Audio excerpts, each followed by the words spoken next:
नमस्कार, मैं हूं नेहा श्रीवास्तव। आप देख रहे हैं आधा दिन और पूरी खबर। मैं हूं आपके साथ राजश्री धवाइत और चलिए बुलेटिन की शुरुआत करेंगे बड़ी और अहम खबर के साथ। तो बिलासपुर से बड़ी खबर है, जिला कोर्ट को फिर से धमकी मिली है। तो कोर्ट को बम से उड़ाने का धमकी भरा मेल आया है। बम निरोधक दस्ता और डॉग स्क्वाड की टीम मौके पर पहुंच चुकी है। कोर्ट के अंदर और बाहर की जांच लगातार की जा रही। लगातार तीसरी बार इस तरीके का धमकी भरा मेल मिला है।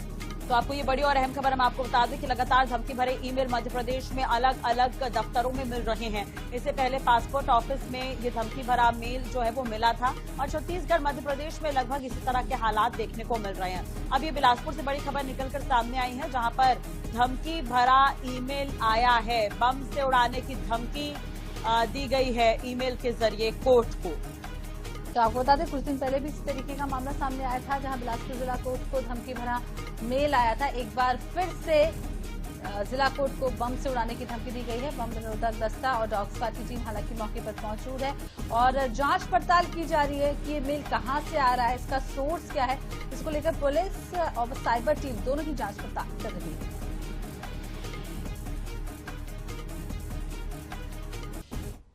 इधर केंद्रीय मंत्री किरेन रिजिजू ने कहा है कि देश में लॉकडाउन नहीं लगेगा। उन्होंने संसद के बाहर कहा कि हालात काबू में है। प्रधानमंत्री मोदी खुद स्थिति पर नजर बनाए हुए हैं। किरेन ने साफ तौर पर कहा था कि पैनिक नहीं होना है, आम लोगों को तकलीफ ना हो, इसके लिए टॉप लेवल से लेकर नीचे लेवल तक यहाँ के पीएम खुद मॉनिटर कर रहे हैं। राज्य सरकारों से कहा गया है कि कोई भी होर्डिंग्स ना करे। दरअसल प्रधानमंत्री ने लोकसभा में 4 दिन पहले कहा था, आने वाला समय देश की सबसे बड़ी परीक्षा लेने वाला है। टीम इंडिया की तरह काम करना होगा। इसमें राज्यों का सहयोग भी जरूरी है। वहीं पेट्रोलियम मंत्री हरदीप सिंह पुरी ने भी कहा है कि लॉकडाउन को लेकर फैल रही अफवाहें पूरी तरह से गलत है। मैं स्पष्ट करना चाहता हूं कि सरकार का ऐसा कोई प्रपोजल नहीं है।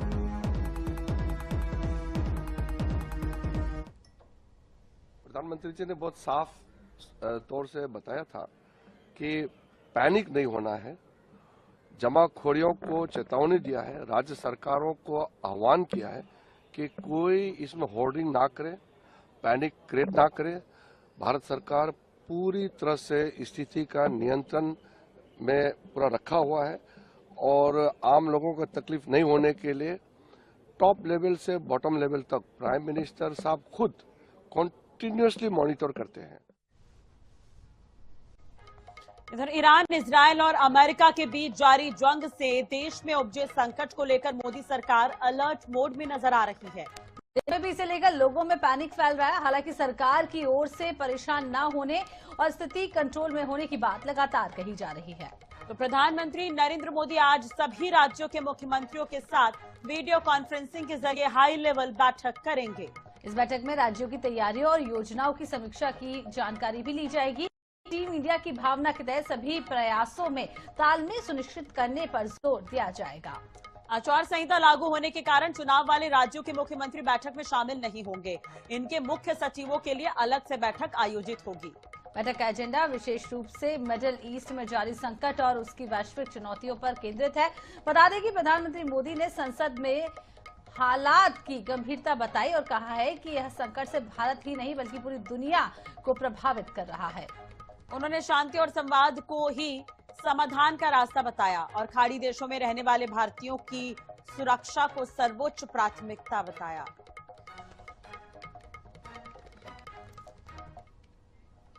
इधर वेस्ट एशिया में तनाव बढ़ने के साथ ही कच्चे तेल के दामों में भी लगातार तेजी देखने को मिल रही है। तो ब्रेंट क्रूड ऑयल 106 रुपए पर पहुंच गया है, जिस कारण तेल कंपनियों को महंगे दामों पर तेल का आयात करना पड़ रहा है। केंद्र सरकार ने तेल कंपनियों को बड़ी राहत देने के लिए पेट्रोल और डीजल पर एक्साइज ड्यूटी को कम कर दिया है। पेट्रोल पर एक्साइज ड्यूटी 13 रुपए से कम करके 3 रुपए कर दी गई है, जबकि डीजल पर एक्साइज ड्यूटी को 10 रुपए से घटाकर 0 रुपए कर दिया है। यानी कि एक्साइज ड्यूटी डीजल पर नहीं लगेगी। वेस्ट एशिया में जिस तरीके से युद्ध के हालात बने हुए हैं, उसके बाद में पूरी दुनिया पर इसका असर देखने को मिलता नजर आ रहा है। पिछले कुछ दिनों से क्रूड ऑयल के दामों में लगातार इजाफा हो रहा था और आशंका थी कि आने वाले समय में तेल कंपनियां जो है पेट्रोल डीजल के दाम बढ़ा सकती हैं। ऐसे में केंद्र सरकार की तरफ से बड़ा फैसला लिया गया है, जहां पर एक्साइज ड्यूटी केंद्र सरकार की तरफ से कम की गई है। पेट्रोल और डीजल पर इस एक्साइज ड्यूटी को कम करने का काम किया गया है। 10 रुपए जो है वो जो है एक्साइज ड्यूटी कम की गई है। पेट्रोल पर अब 3 रुपए एक्साइज ड्यूटी देखने को मिलेगी, तो डीजल पर 0 जो है एक्साइज ड्यूटी हो जाएगी।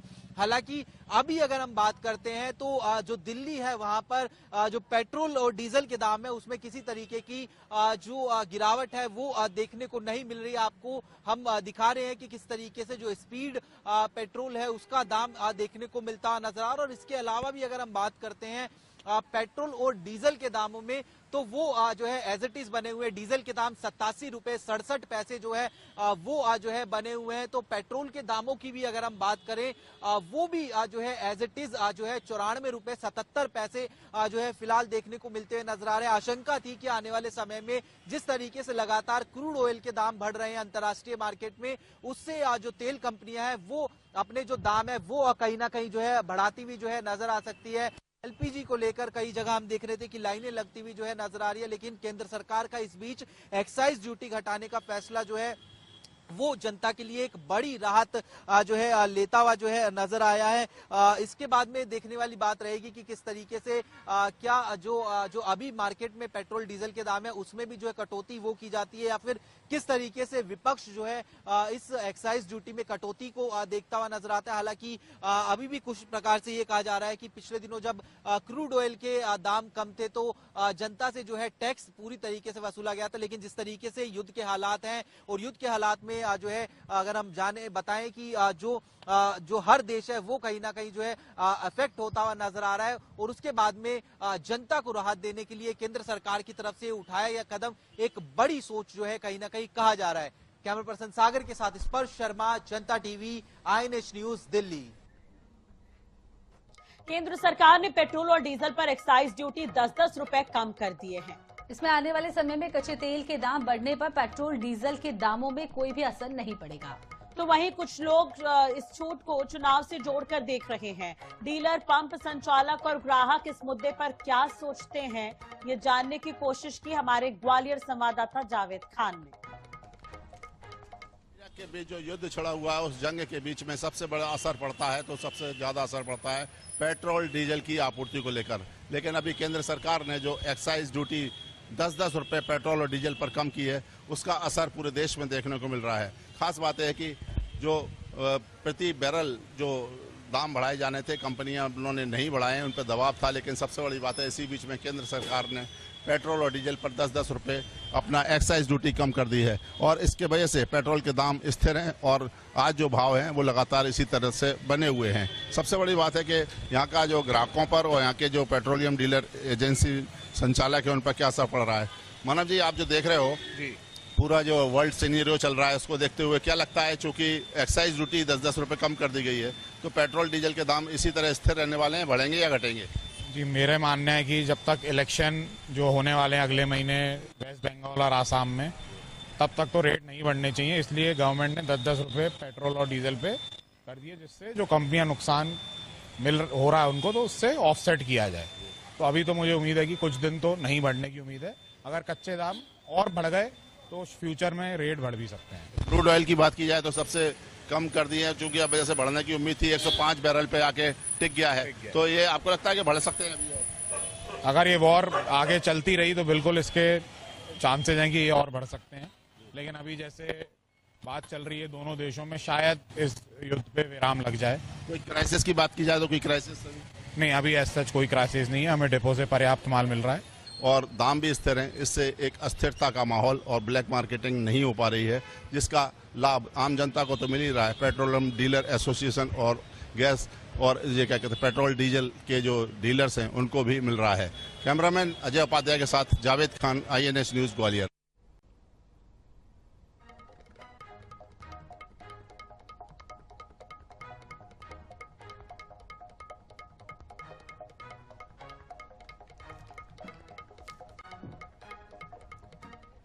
तो चले पखानजोर से इस वक्त की बड़ी खबर आपको बता दें, नक्सल मुक्त होने जा रहा है कांकेर। नक्सली खात्मे की डेडलाइन में बचे हैं 4 दिन। तो ACM रूपी रेड्डी और DVCM चंदर कतलाम सरेंडर करने जा रहे हैं। तो ये बड़ी खबर निकलकर सामने आ रही है। 19 नक्सली भी सरेंडर करेंगे। कंपनी नंबर 5 और प्रतापपुर एरिया कमेटी के हैं ये सभी नक्सली और कोयली बेड़ा के रास्ते पहुंचेंगे जिला मुख्यालय कांकेर। सरेंडर के बाद कांकेर जिला हो जाएगा नक्सल मुक्त। बड़ी खबर आपको बता रहे हैं। तो सरेंडर के बाद कांकेर जिला नक्सल मुक्त हो जाएगा, क्योंकि अब बड़ी संख्या में नक्सली सरेंडर कर रहे हैं। और सबसे अहम बात यह है कि तमाम लीडर जो नक्सलवाद से जुड़े हुए थे, जो नक्सलियों के जो लीडर रहे हैं, वो सरेंडर कर रहे हैं और साथ साथ बाकी नक्सली भी सरेंडर कर रहे हैं। तो अब 31 मार्च भी नजदीक है, उस लिहाज से इसे बड़ी सफलता कहा जा सकता है।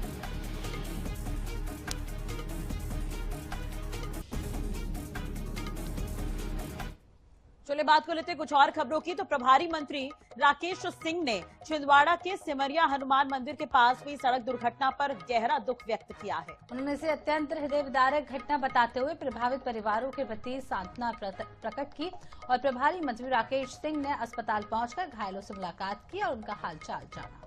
उन्होंने पीड़ितों को ढांढस भी बंधाया है और उनके शीघ्र स्वस्थ होने की कामना की है। वहीं भीषण सड़क हादसे को लेकर मुख्यमंत्री ने भी गहरा दुख व्यक्त किया है। मुख्यमंत्री डॉक्टर मोहन यादव ने हादसे में जान गंवाने वालों को 4-4 लाख रुपए की आर्थिक सहायता देने की घोषणा की है। इसके साथ ही गंभीर रूप से घायलों को 1-1 लाख रुपए देने की बात कही है।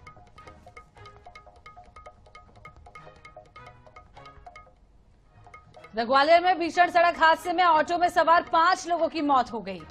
तो 4 लोग घायल हुए हैं, जिनका इलाज अस्पताल में जारी है। घटना जो है थाटीपुर थाना क्षेत्र के परशुराम चौराहे की बताई जा रही है। तड़के सुबह 3 बजे की घटना है और पुलिस ने कार चालक को कार सहित गिरफ्तार कर लिया है और उसके खिलाफ मामला भी दर्ज किया है। दरअसल एक ही परिवार के लोग शीतला माता मंदिर से दर्शन कर घर लौट रहे थे। ऑटो में ड्राइवर समेत कुल 9 लोग सवार थे। जब परशुराम चौराहे पर पहुंचे तभी लापरवाही से चली आ रही एक तेज रफ्तार स्कॉर्पियो कार ने ऑटो को पीछे से जोरदार टक्कर मार दी। टक्कर इतनी भीषण थी कि ऑटो में सवार घटनास्थल पर 5 लोगों की मौके पर ही मौत हो गई, जबकि ऑटो चालक समेत 4 लोग गंभीर रूप से घायल हैं, जिनका अस्पताल में इलाज जारी है। ये शीतला गए थे, शीतला से लौट के आ रहे होंगे। अभी तो मेरे को पता नहीं, मेरे को 3:45 बजे 3:30-4 बजे मालूम पड़ा जब मैं हॉस्पिटल आया। मेरा लड़का था, मेरी उसकी बहू थी, मेरा बड़ा भाई था, मेरी भाभी थी और मेरे लड़के की सास थी। वो आई थी मेरठ से उनके पास मिलने के लिए।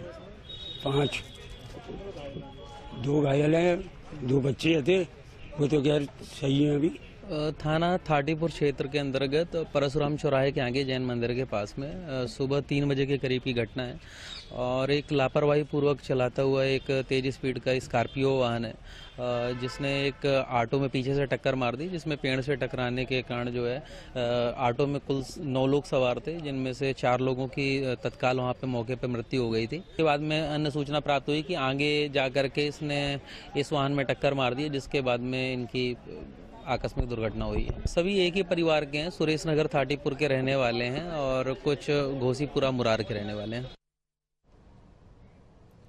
राजधानी जबलपुर में एक ही दिन में 4 अलग अलग थाना क्षेत्रों में आग की घटनाओं ने हड़कंप मचा दिया है।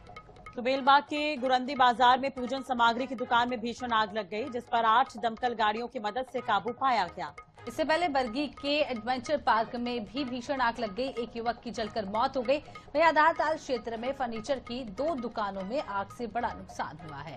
तो इसी दिन नेताजी सुभाष चंद्र बोस मेडिकल कॉलेज के बच्चा वार्ड के स्टोर रूम में शॉर्ट सर्किट से धुआं भर गया, जिससे अफरा तफरी का माहौल देखने को मिला।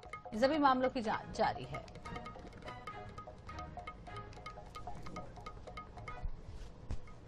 चलिए बात ग्वालियर की करते हैं, जहां पर आयोजित पुस्तक मेले में अभिभावकों की नाराजगी देखने को मिली है। पुस्तक विक्रेताओं और यूनिफॉर्म विक्रेताओं की सूची विद्यालय के सूचना पटल और वेबसाइट पर प्रदर्शित नहीं की गई थी। अभिभावकों ने इसकी शिकायत मेले का शुभारंभ करने आई ग्वालियर कलेक्टर रुचिका चौहान से की। तो इस पर कलेक्टर ने खुद दुकानों पर जाकर स्टेशनरी और किताबों के रेट की पड़ताल की, साथ ही सभी को समझाया कि किसी भी तरह की समस्या होने पर हेल्पलाइन नंबर पर शिकायत करें। अभिभावकों की शिकायत के आधार पर स्कूल शिक्षा विभाग ने 27 विद्यालयों की जांच कर आधा दर्जन से ज्यादा स्कूलों को नोटिस जारी कर दिया है।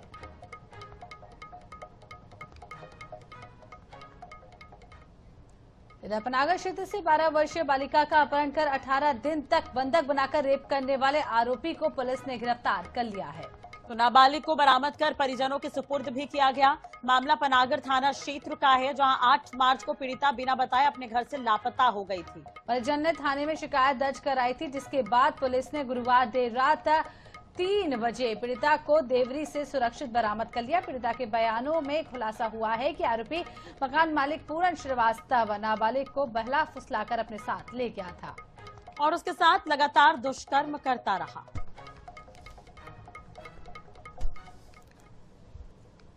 12 वर्षीय अफ्रीका है, जो अपने घर से बिना बताए चली गई थी और परिजनों के द्वारा शंका व्यक्त की गई थी कि किसी के द्वारा इसको बहला फुसलाकर ले जाया गया। लिहाजा उस पर से 363 का प्रकरण पंजीबद्ध किया गया था। प्रकरण की विवेचना के दौरान जब अफ्रीका को तलाश किया गया और उसकी दस्तयाबी की गई, जो कल देर रात 3 बजे दस्तयाब हुई है और देवरी में मिलने पर जब इसके कथन लिए गए, जिसके द्वारा बताया गया कि एक इसके घर के पास में ही रहने वाला जो इसका मकान मालिक है पूरन श्रीवास्तव, वो इसको लेकर गुमराह करके ले गया था और इसके साथ लगातार दुष्कर्म करता।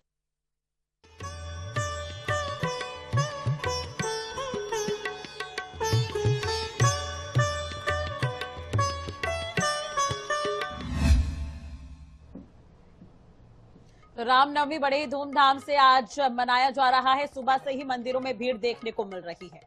तो अयोध्या में खास तैयारियों के साथ श्री राम जन्मोत्सव मनाया गया, जहां दोपहर 12 बजे अभिजीत मुहूर्त में रामलला का सूर्य तिलक भी हुआ। तो प्राण प्रतिष्ठा के बाद रामलला का ये दूसरा सूर्य तिलक है। 9 मिनट तक भगवान के ललाट पर सूर्य किरणें पड़ी। सूर्य तिलक के साथ ही रामलला का जन्म हो गया है। इस दौरान 14 पुजारी गर्भगृह में मौजूद रहे। विशेष पूजा अर्चना के बाद आरती भी हुई। सूर्य तिलक के बाद कुछ देर के लिए रामलला का पट बंद कर दिया गया और फिर रामलला को 56 तरह के व्यंजन का भोग लगाया गया। इस तरह रायपुर के राम मंदिर में भी भव्य और दिव्य श्री राम जन्मोत्सव देखने को मिला।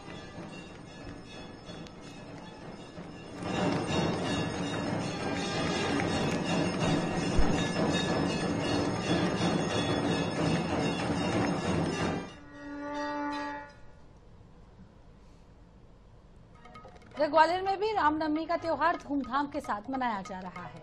तो शहर के राम मंदिर में श्रद्धालुओं की भीड़ उमड़ रही है। रामलला का दर्शन करने के लिए श्रद्धालु पट खुलने का बेसब्री से इंतजार करते नजर आए। दोपहर 12 बजे रामलला का जन्म हुआ और मंदिर के पट खोले गए। श्रद्धालु दर्शनों के लिए उमड़ पड़े। ये तस्वीरें आप देख सकते हैं।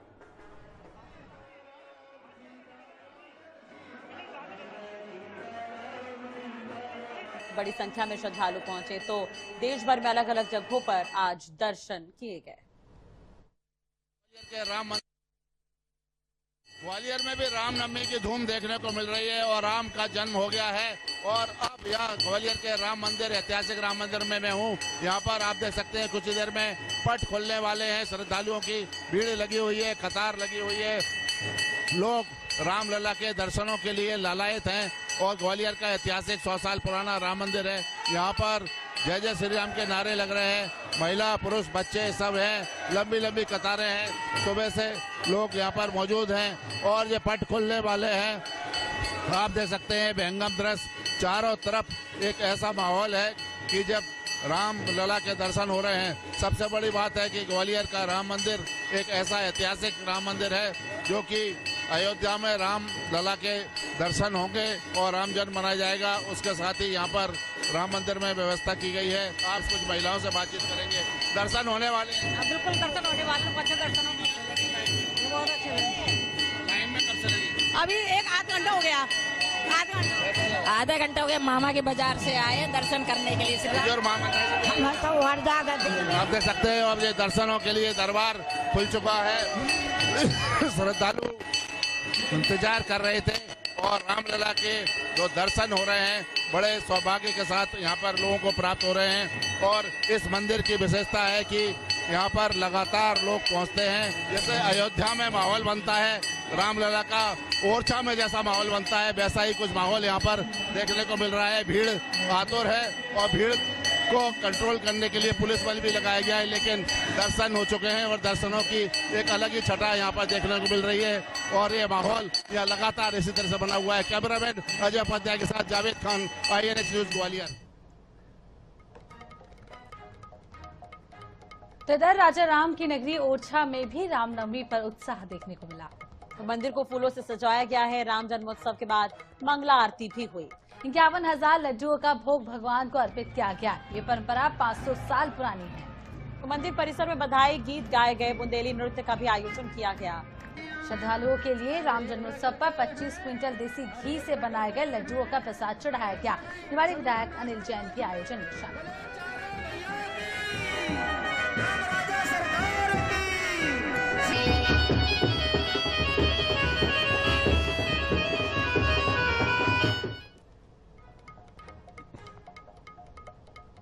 ददौतिया स्थित प्रसिद्ध पीताम्बरा पीठ में मां बगलामुखी की आराधना के लिए विशेष हवन अनुष्ठान संपन्न हुआ। तो चैत्र नवरात्रि के पावन अवसर पर भारी संख्या में श्रद्धालुओं ने शत्रु विजय और मनोकामना पूर्ति के लिए बगलामुखी हवन में भाग लिया।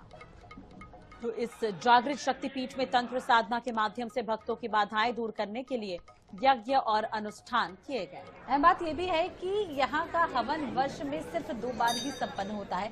नवरात्रि के अंतिम दिन यानी कि नवमी पर होने वाले विशेष हवन का साधक 6 महीने तक इंतजार करते हैं।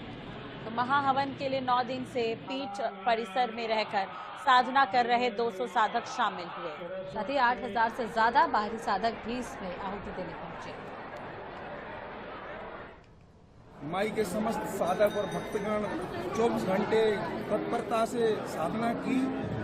उसका आज नवमी के दिन सभी लोग सुबह 6 बजे से हवन चल रहा है और सभी साधक अपने आत्म कल्याण के लिए, राष्ट्र कल्याण के लिए और देश कल्याण के लिए ये हवन कर रहे हैं ताकि देश में सुख समृद्धि बनी रहे, लोगों में जागृति बनी रहे, सनातन का प्रचार प्रसार बढ़े।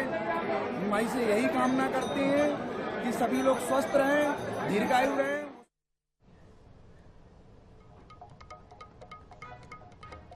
तो नवरात्रि के पावन अवसर पर राजधानी भोपाल में भी भक्ति और आस्था का विशेष माहौल देखने को मिला। तो अखिल भारतीय गायत्री परिवार की ओर से गायत्री मंदिर भोपाल में 24 कुंडे महायज्ञ का आयोजन किया गया। 9 दिनों तक 1.25 लाख गायत्री मंत्र का जाप के बाद आज पूर्णाहुति दी गई, जिसमें बड़ी संख्या में श्रद्धालु शामिल हुए और श्रद्धा से आहुतियां दी।